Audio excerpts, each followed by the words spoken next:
Am I the asshole because I, 31 female, don't want to name my children after my boyfriend, 35 male, family? My boyfriend and I have been dating for 3 years and recently have been talking about children. We were speaking about names and he said that he would want to name his daughter after his grandmother, who practically raised him. Not to go into it on this thread, but he had quite a challenging upbringing and has quite a complicated relationship with his family now. Although I don't find the name offensive, it's not a name that I would choose to name my child. I also expressed that I think that choosing the name of your child is such an important decision that you make together as part of your relationship, and he is taking that right away from me.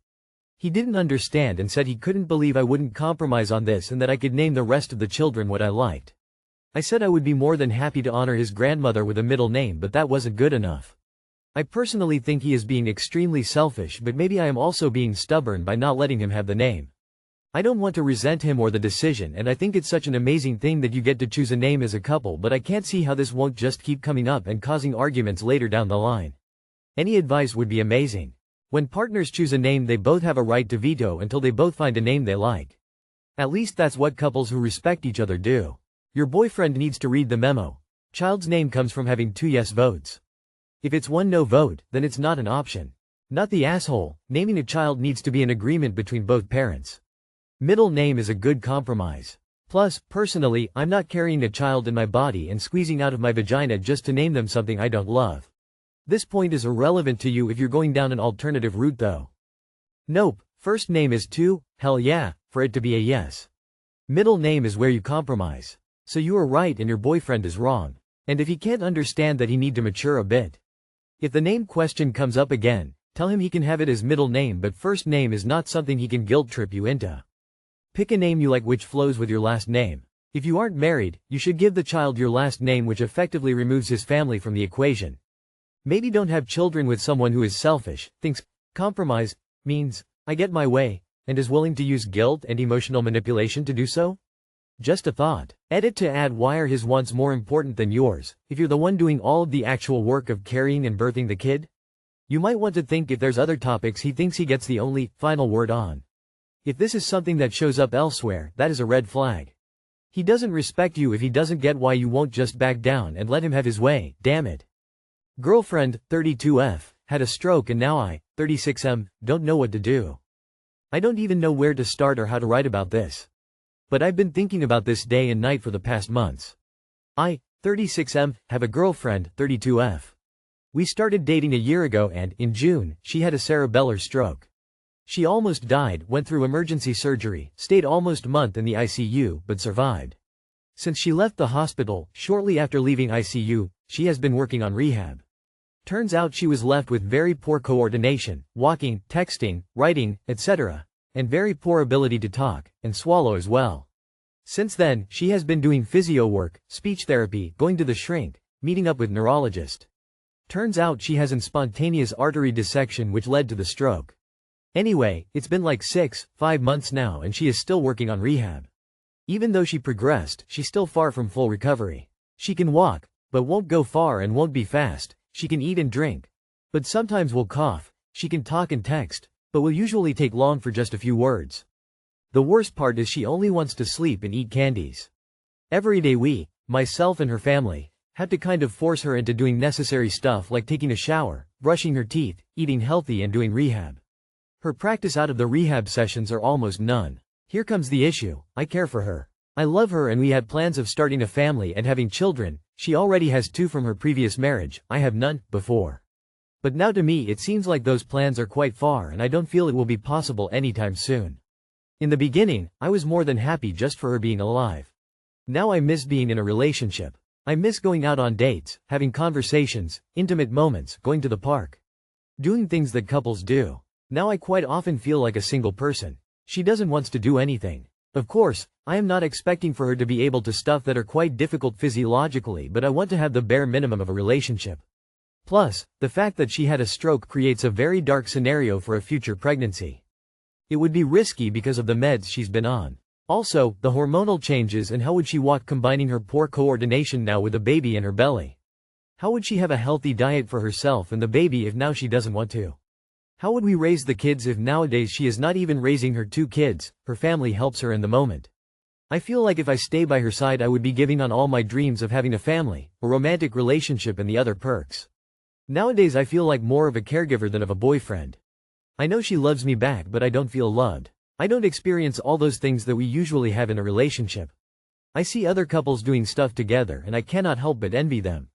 We talked about this. How am I sad of not experiencing a relationship at the moment, twice, but it seems it didn't change much. I guess the worst part for me is knowing that there is nothing I can do to help her improve.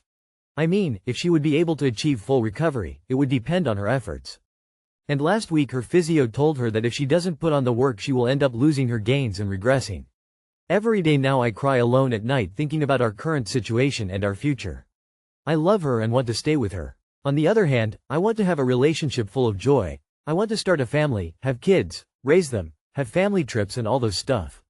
I cry because I would like to be able to have both without having to choose. Sometimes I think about breaking up but I feel guilty of doing so with her.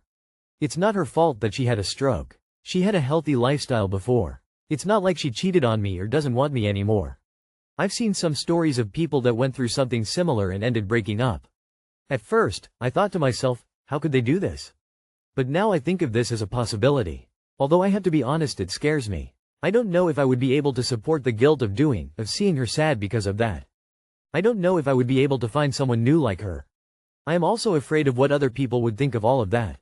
Would they judge me? I've always tried to be a good person and now I feel like I have to choose between pursuing my dreams or staying and being a good boyfriend for her.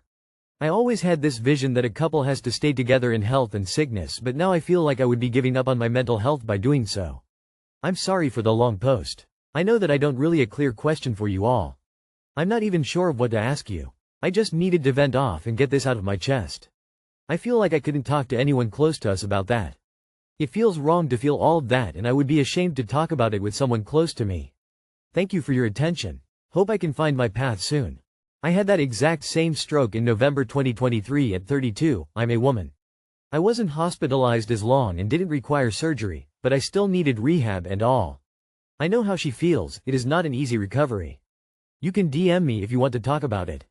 I'd be surprised if I didn't work healthcare and if a huge chunk of my job before going into geriatrics was sitting women down who are diagnosed with a chronic, terminal illness or disability and discuss with them the higher likelihood of their partner leaving them and giving them resources to help with that. We never had to have that discussion with straight men or gay women. As soon as a woman can't be at their beck and called 24/7, most men bounce out. I think the key here is the duration of the relationship. If you had been together for the last 10 years and you walked, that would be bad. But you were young and you did want a life and children. Perhaps you can continue to help her and care for her, but as a friend. Does she have psychological help? That she doesn't put in much effort, and especially things like struggling with showering sound like she could be depressed. My friend had a stroke in her late 20s, a few months into a new relationship. Her boyfriend spent every single night with her in the hospital, got a higher paying job just so he could support her when she went on disability, and married her. Years later, she's recovered enough that she can work part-time, and they're very happy. You're not obligated to do anything of those things, but I'm glad she ended up with a man like him and not a man like you. Here's the thing, if you were married, would you be looking for an exit, or would you partner with her, for better, for worse, in sickness and in health? 1/5 of men abandon their wives when they face a heat challenge. Sue, if you leave, this makes you one of them. If you were the one who went through this, how would you feel if she left you? It's okay to wish this hadn't happened, and to want not to have to face this. But Jesus, how do you think she feels? But, if you're really this kind of person, please do her a favor and leave. And in your next relationship hope that your partner doesn't get sick. Or even more so, that you don't. I 37M broke up with my girlfriend 37 female after she cheated on me. My girlfriend of 2 years cheated on me with one of her friends. Bit of backstory here, she knew him through an online game she played. Turns out he was a bartender at a local bar and she started going there quite frequently. At first I thought it was just friends hanging out. Met him for the first time and I saw how they looked at each other. Both making very inappropriate sexual jokes, and she was quite touchy-feely with him. I raised my concerns with her and she said they were just being friendly and it's nothing to worry about.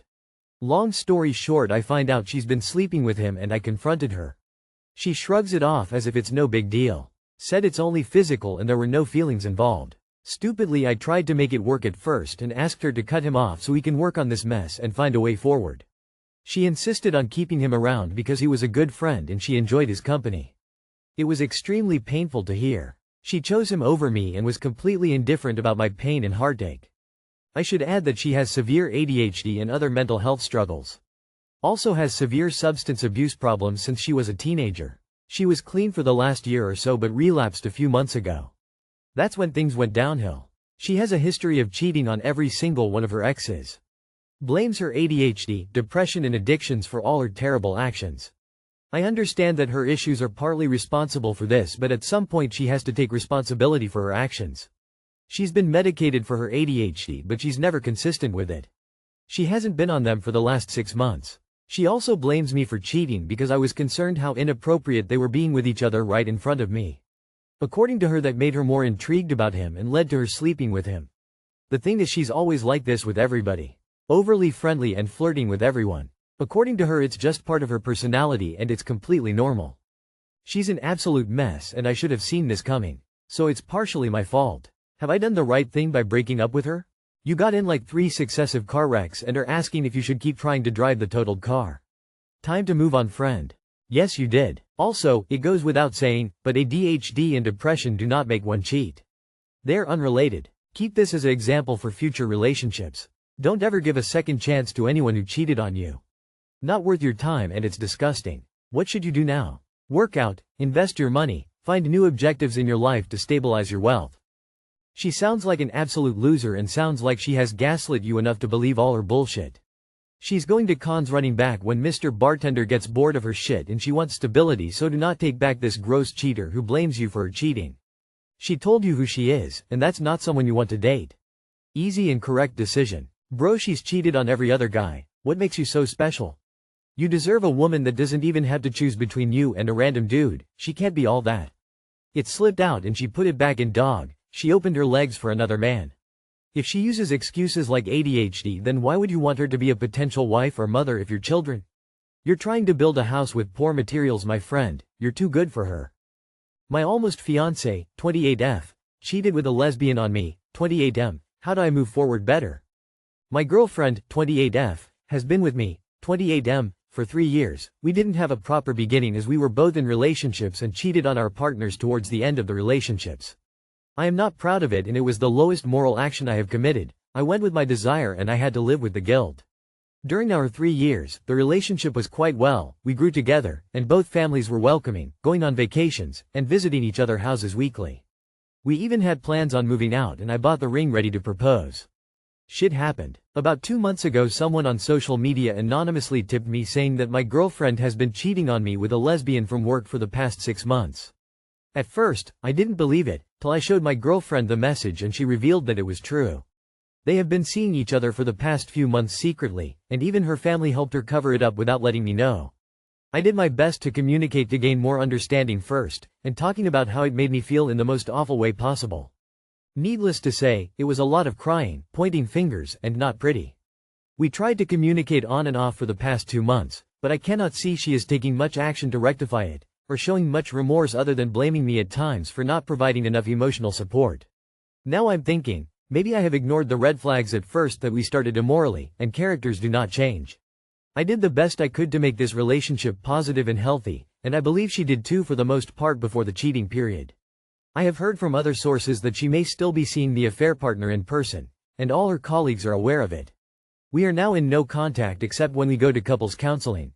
Just had the first last week. But I have no motivation at all to continue the relationship as it feels one-sided and mentally draining. Any advice on how to end the relationship and move forward in life? Appreciate your feedback greatly. Why are you still going to couples counseling? She cheated on you. Dump her and move on. 2 cheats. What are the chances of that relationship being long-lasting and successful? Pretty much nil. You need to correct your title to read ex-fiancé and make that a reality. Good luck. Just cut contact and move on. You can never trust her and her family again because they actively covered up her affair from you. This is karma. You're almost 30, you're old enough that you should know how to properly end a relationship. Figure it out and be single. Go to therapy and learn to be better. If it starts with cheating, it ends with cheating. Wait, so cheaters are still cheating? I'm shocked. Yeah, you hooked up with a cheater. Not sure what you expected. She'll do it again, but to be fair, you probably will, too.